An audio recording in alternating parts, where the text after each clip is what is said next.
Shalom Bapak Ibu, bersama kembali dengan kami dalam program 5 Menit Penuh Harapan. Hari ini kita masih terus melanjutkan pembelajaran kita tentang uh, enjoying the process. Bagaimana kita menikmati proses dalam hidup ini. Karena siapapun kita, dimanapun kita berada, percaya Tuhan atau tidak percaya Tuhan, setiap orang akan mengalami proses. Dan setiap orang punya prosesnya masing-masing.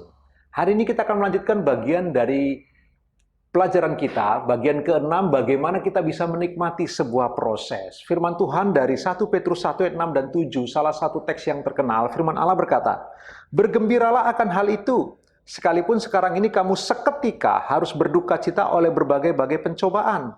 Maksud semuanya itu ialah untuk membuktikan kemurnian imanmu yang jauh lebih tinggi nilainya daripada emas yang fana, yang diuji kemurniannya dengan api, sehingga kamu memperoleh puji-pujian dan kemuliaan dan kehormatan pada hari Yesus Kristus menyatakan dirinya." Pelajaran yang ke-6 Bapak Ibu, bagaimana kita bisa menikmati proses. Ingatlah baik-baik bahwa setiap proses akan melahirkan kemurnian, akan melahirkan keaslian. Semua kita suka dengan benda-benda yang asli. Kita suka membeli sepatu yang asli, baju yang asli, tas yang asli, jam tangan yang asli. Pokoknya manusia suka dengan sesuatu yang asli. Manusia tidak nyaman dengan sesuatu yang palsu. Itulah sebabnya Bapak Ibu, keaslian itu begitu dijaga. Proses membentuk seseorang menjadi murni, genuine. Dia menjadi asli. Imannya murni dalam menyembah Allah. Kepercayaannya murni dalam bergantung kepada Allah. Ibadahnya murni dalam mengasihi Allah. Jadi, melalui proses, kita dimurnikan. Kita dibuat menjadi asli. Sebagaimana kita dipanggil, dipilih, dikuduskan, dibenarkan untuk menjadi serupa dengan Kristus, maka kita akan dibentuk melalui proses. Menjadi sesuatu yang asli, yang murni, yang genuine. Coba perhatikan teks itu Bapak Ibu. Petrus berkata, bergembiralah akan hal itu. Hal apa? Hal di mana gereja mula-mula mengalami penganiayaan, kesulitan, pergumulan, rasa sakit, penderitaan, semua itu bagian dari proses untuk memurnikan iman mereka. Nah, Bapak Ibu yang dikasihi Tuhan, lalu kemudian Rasul Petrus mengambil sebuah analogi seperti emas. Emas yang murni itu perlu dipanaskan sampai 1000 sekian ratus derajat Celcius, lalu semua yang tidak emas tersingkir.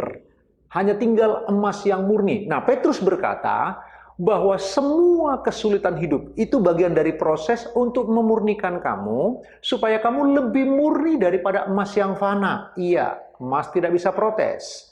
Emas benda mati, dia tidak merasakan rasa sakit, dia tidak bertumbuh, dia tidak berkembang. Tetapi kita manusia, kita bertumbuh, kita berkembang, kita berproses. Ada rasa sakit waktu diprotes. Waktu diproses maksud saya. Tetapi Petrus memberitahu, itu untuk memurnikan iman kita, memurnikan karakter kita, memurnikan kerohanian kita. Ayo Bapak Ibu, saya mendorong kita semua, waktu kita mengalami proses, cobalah pandang proses. Ingatlah baik-baik, melalui proses ini, aku akan muncul sebagai pribadi yang murni. Aku akan menjadi pribadi yang asli. Karena itulah Bapak Ibu, jika kita diproses atau kita sedang mengalami proses hari-hari ini, ingatlah, suatu hari kelak, melalui proses itu ada kemurnian dalam diri kita. Kita menjadi lebih murni dalam mengasihi Tuhan, kita lebih murni dalam membangun hubungan, kita lebih murni di dalam melayani Allah, kita lebih murni dalam doa-doa kita kepada Tuhan. Pada akhirnya, setiap proses yang benar akan melahirkan kemurnian, akan melahirkan keaslian yang sejati. Karena itu saya mendorong kita semua, Bapak Ibu yang dikasihi Tuhan, waktu kita diproses, ingatlah, bersabarlah dengan proses, bertahanlah dalam proses Bapak Ibu, karena kita akan tahu ujungnya kita akan dibentuk menjadi lebih murni, lebih baik, lebih asli. Renungkan kebenaran firman Tuhan sepanjang hari ini Bapak Ibu, sambil Bapak Ibu beraktivitas. Tuhan Yesus memberkati.